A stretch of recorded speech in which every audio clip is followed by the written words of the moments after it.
My mom moved to India a week after graduation and got a job teaching English. Louis was born a year later.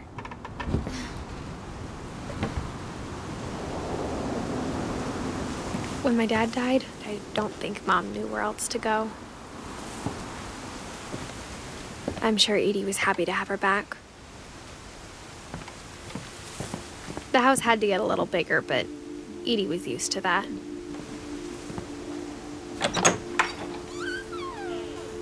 And for a while, things were good, almost normal.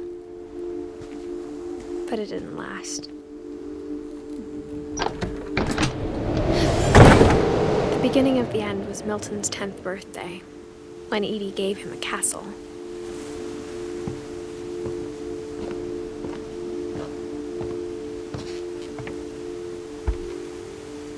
After Milton disappeared, the only thing he left behind was a room full of paintings.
Milton Finch in The Magic Paintbrush.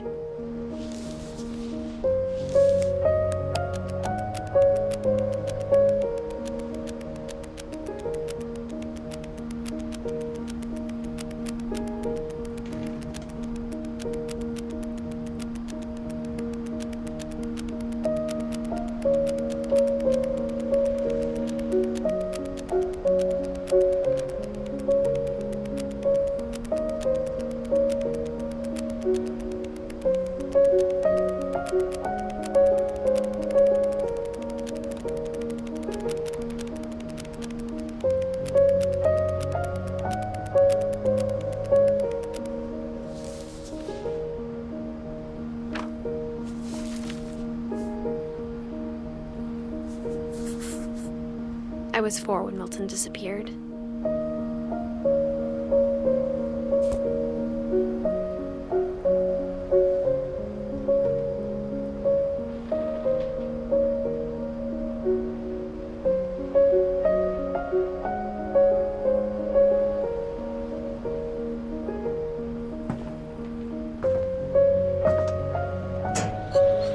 Mom spent months searching for my brother. Then she sealed the doors.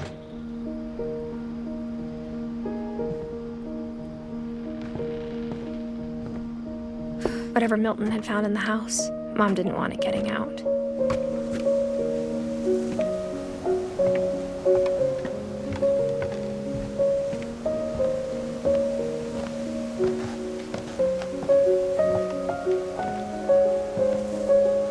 Mom definitely blamed Edie, but I think Louis blamed himself.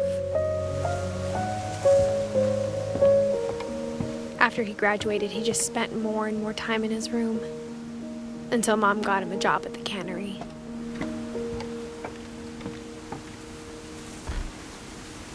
Everyone always told me to stay out of Louis's room, except Louis.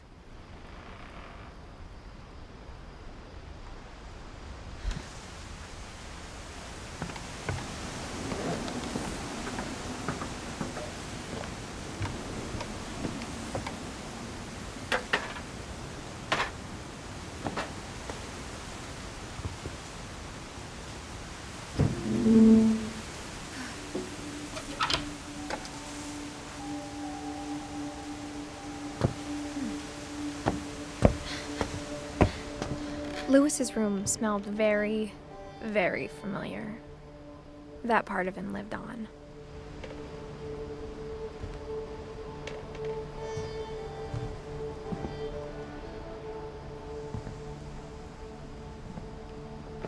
Lewis and I spent a lot of time playing games together, but he was surprisingly bad at them. He died a lot.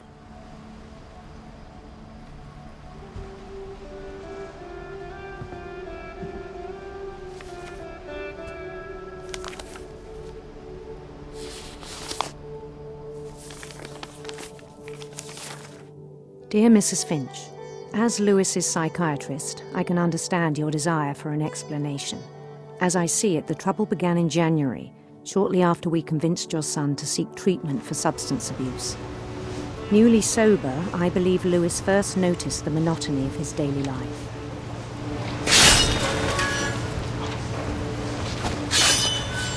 He kept working at the cannery, but he withdrew part of himself. In our sessions, I saw the same behavior. His mind began to wander. I asked him to describe it.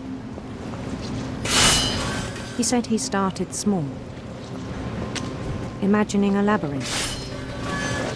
He'd feel his way about. Then something moved. Bats and toads.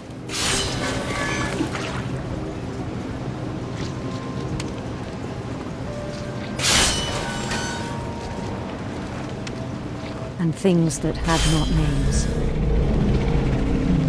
He knew it was all in his head.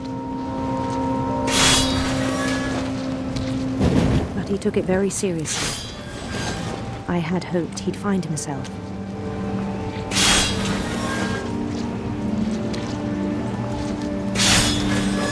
But he found something more. I worried about him then. Daydreaming at the cannery. I spoke with his boss. But he said Lewis had become a model employee. Methodical, tireless, focused. Like a whole new Lewis. So I let him go on.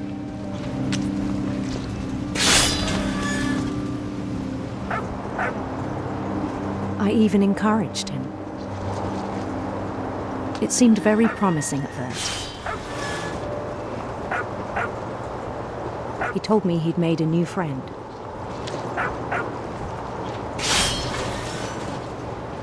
On the edge of a city he named Lewis Topia. He built the city up slowly, brick by brick. Then he made musicians.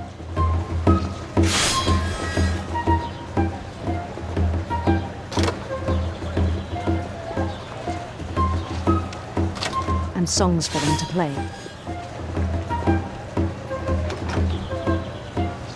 He talked about starting a band. And he was always humming something. Every day his imagination grew stronger. He no longer spoke at the cannery. But his chopping was as reliable as ever. Then one day it struck him that all the cheering crowds, even the stones under his feet, were all in his imagination. So he could do whatever he wished.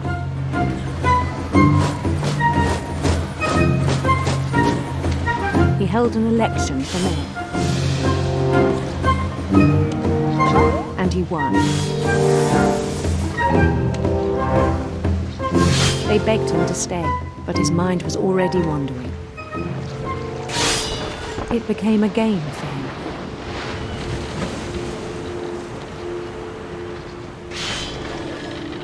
He'd conquer a city, then immediately push on. New Louisville.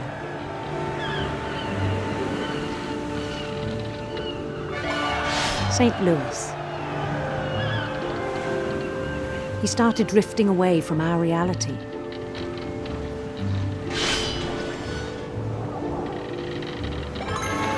Minneapolis, until one day he forgot to go home from the cannery. Even as his mother pleaded with him, part of Lewis kept sailing on.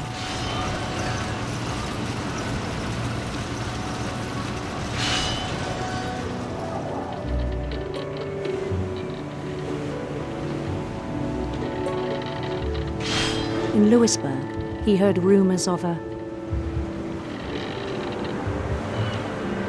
handsome queen.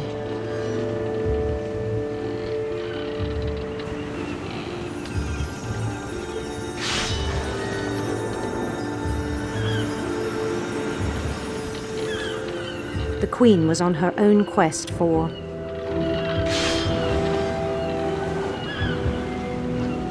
radiant rainbows.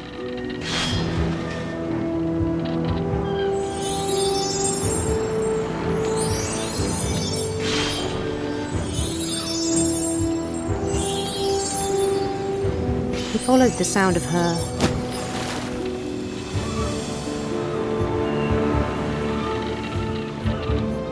silver harp.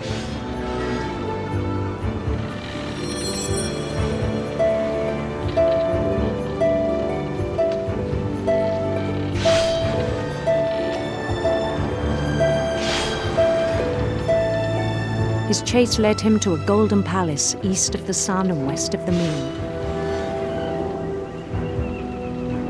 Even then, his logic remained sound.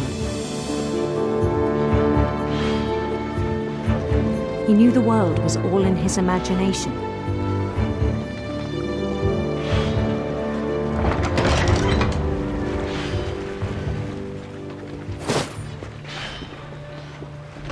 But he was so proud of having created it. In his own eyes, he'd become something greater than a king.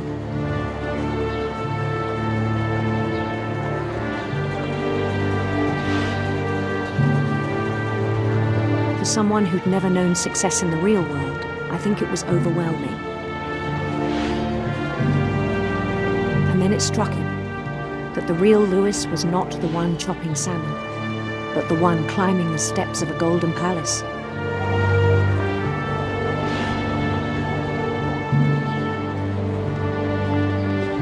My imagination is as real as my body, he told me. It was hard to argue with him.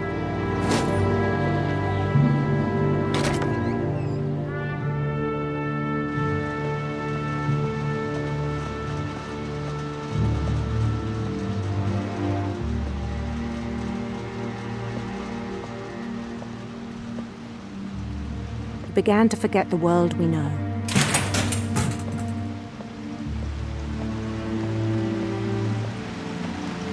I think it pained him to remember Lewis, the cannery worker.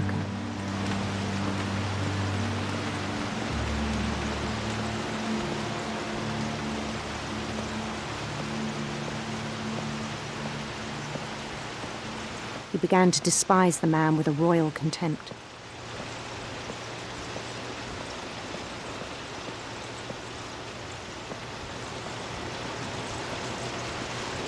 I still thought I could save him. Even after he said he was being crowned king over all the lands of wonder.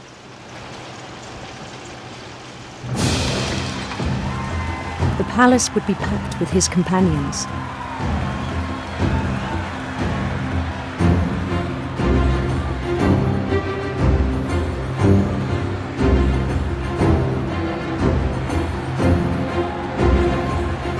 Including the wise Calico who'd insisted on advising him.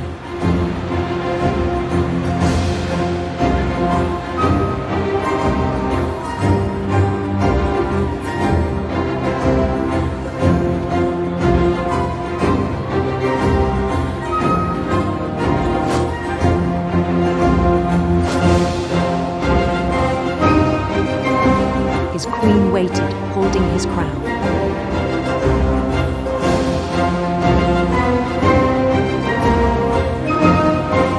There was only one thing left to do.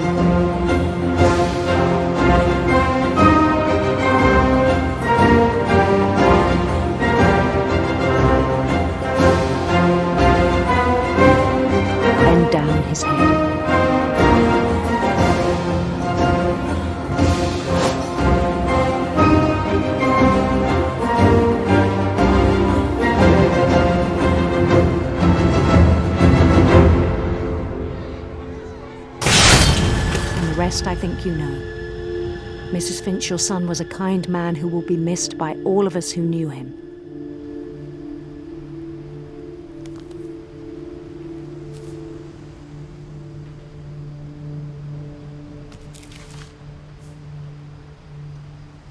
My brother was really cool.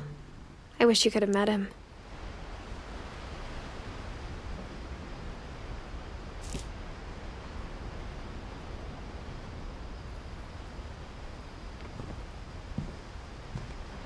He was so proud of being Indian. I think for him, it was a way to be something other than just a Finch.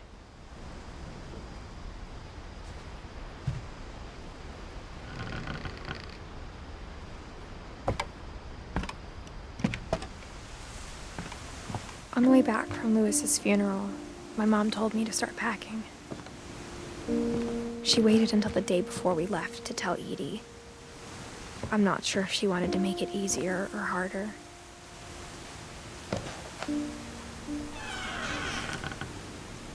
I wish we'd stayed.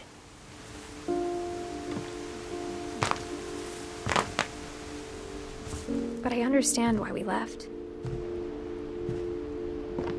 My mom ended up leaving everything behind.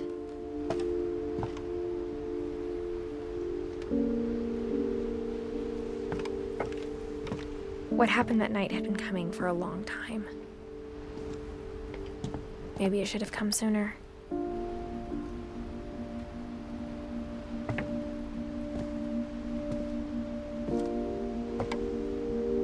But it had to end one way or another.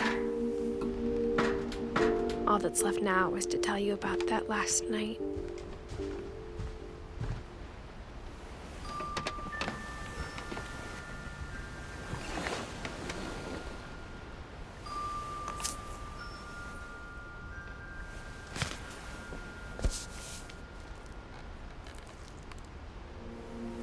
That whole last day, Edie just watched us pack and didn't say a word. Until supper, when she raised her glass and said, "To our final night together, and all our final nights apart." Grandma, you know what I said about alcohol. Some of your medications are very Edith, specific. I left a present for you in the hallway. Why don't you go open it? The grown-ups have to argue now. I'm sorry, you're right. We're all leaving tomorrow. Let's just enjoy our last... I'm not leaving. Edith, you're excused.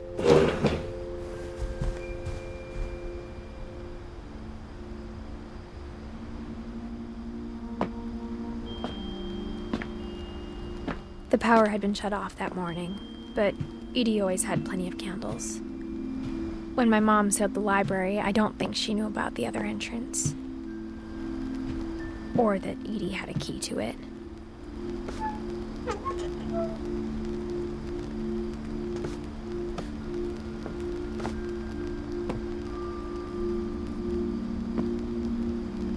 That thing you're afraid of isn't going to end when you leave the house.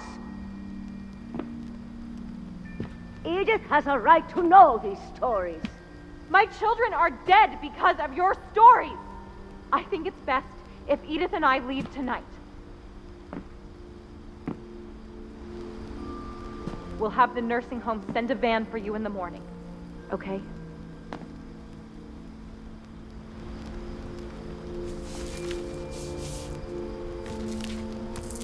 Dear Edith, there's so many stories I wish I could tell you, but there's only time for one. This is about what happened on the night you were born. That night, the tide went way, way out. It was the first and last time I ever saw the old house aground. There'd been an earthquake out in the middle of the ocean. They called it the lowest tide in 1,000 years. God, it smelled awful. You know, I've seen that house every day of my life.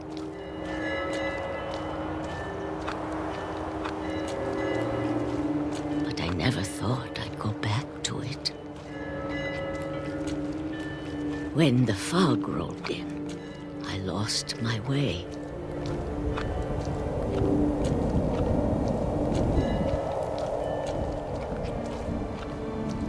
I got turned around.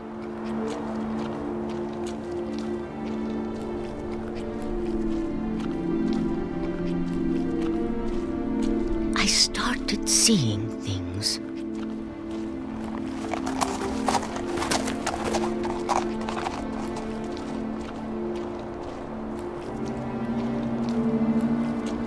Things I'd forgotten had ever existed.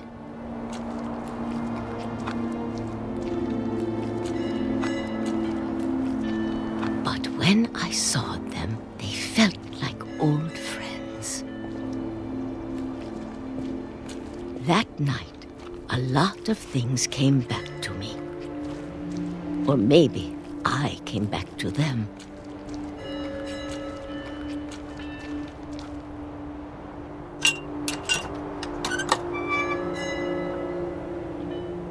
Things I can't explain, but that I need you to try and... Edith, what are you doing in here? It's mine. Edith! Mom, you're gonna rip it! Let go! I kicked and screamed, but Mom dragged me to the car.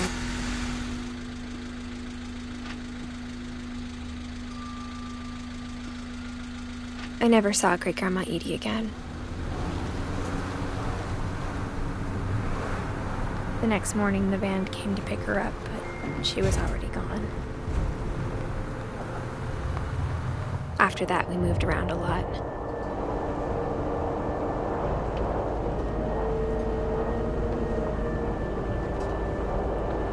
We both tried to make the best of it.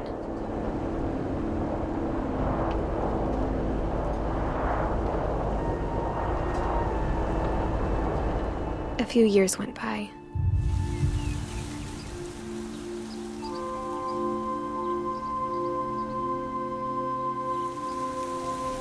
My mom didn't like to talk about it, but she started getting sick a lot.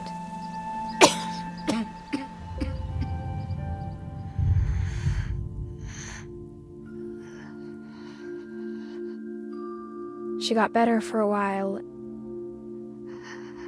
and then she didn't. And then I was alone. The last Finch left alive.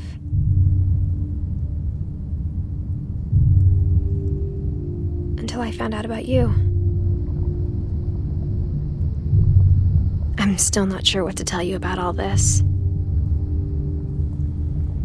If we lived forever, maybe we'd have time to understand things. But as it is, I think the best we can do is try to open our eyes. And appreciate how strange and brief all of this is.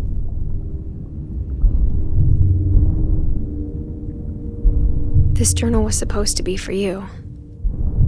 But now I hope you'll never see it. I just want to meet you and tell you all these stories myself.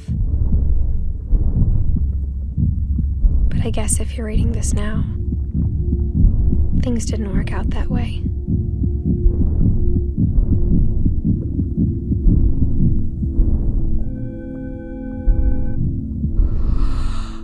This is where your story begins. I'm sorry I won't be there to see it. It's a lot to ask, but I don't want you to be sad that I'm gone.